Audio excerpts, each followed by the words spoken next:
Hi everyone, in this video we're going to help you learn more about probiotics so you can be better informed to make wise choices when you're taking them.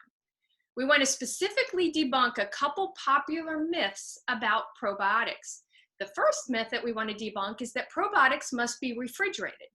The second myth is that there's no need to take probiotics if one consumes fermented foods.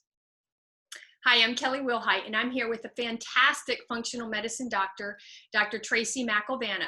She's a wonderful holistic practitioner who shares in my passion to help prevent and free people from not only the vulnerability to getting acute sickness, but also reduce the suffering from the massive number of people with GI problems that leads to inflammation, a weakened immune system, and chronic health problems.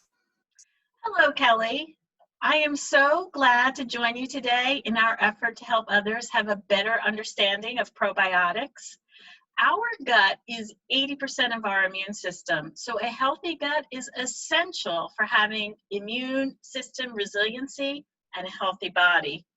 A key to having a healthy gut is ensuring we have a microbiome, that is the bacteria in your gut, that is full of good bacteria to protect us from the bad guys, plus help us with our digestion, our metabolic functions, like nutrient absorption, our immune function, and so much more.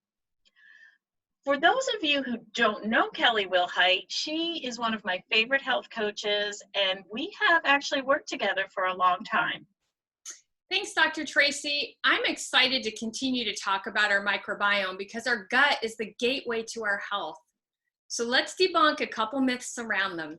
The first myth is that probiotics need to be refrigerated to be effective.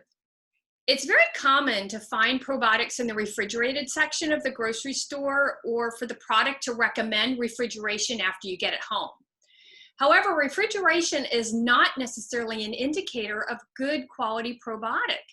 If your probiotic cannot survive at room temperature, then how do you think it'll survive in your 98-degree body, much less your harsh digestive tract? In order to guarantee survivability, look for a probiotic that maintains stability at higher temperatures, and spore-based probiotics are those that do survive. Probiotics are a staple in our homes, and I know it is in Dr. Tracy's home also, and we're both huge fans of Megaspore probiotic, which is a spore-based probiotic. Yep, that is exactly right, Kelly. And you know, the big advantage of spores is that when they're not in their ideal growth environment, they'll just go into this protective state. They'll cover themselves with an armor-like coating, and they'll just hibernate.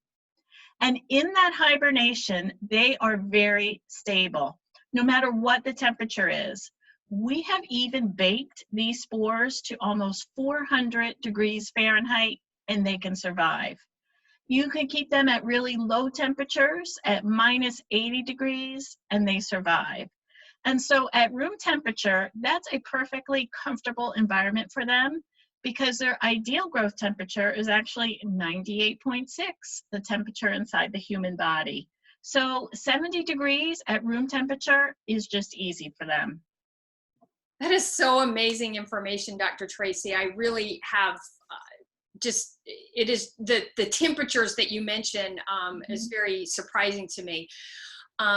So let's talk about the second myth we want to debunk in this video, and that is that you don't need to take a probiotic if you eat fermented foods. So I've heard that a lot, especially for those who eat things like yogurt and kefir. The fact is that most yogurt or kefir has either tons of sugar or artificial sweeteners in it, neither of them, of course, being healthy. However, even if one consumes unsweetened, healthier versions of yogurt and kefir, it does not help with having a healthy, it does help with actually having a healthy microbiome, but it's not nearly enough to make a significant difference.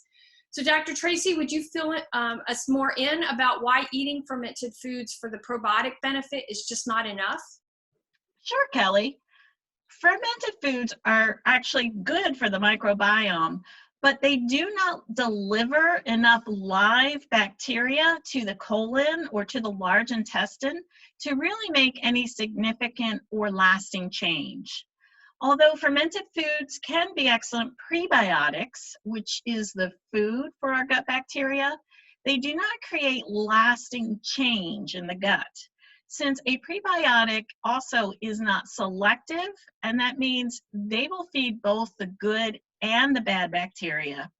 So when it comes to prebiotics, if you suspect that you have a gut infection or a bacterial overgrowth, it is much more helpful or useful to take a powerful probiotic that can control the intestinal pathogens or infections before introducing fermented food into your diet.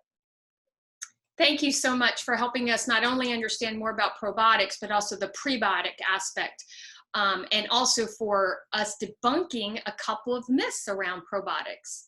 If you would like to know more about Megaspore Biotic or would like some other support to help you have relief from IBS, SIBO, or other GI problems, please reach out to me. I would love to help you. God bless you and enjoy the rest of your day.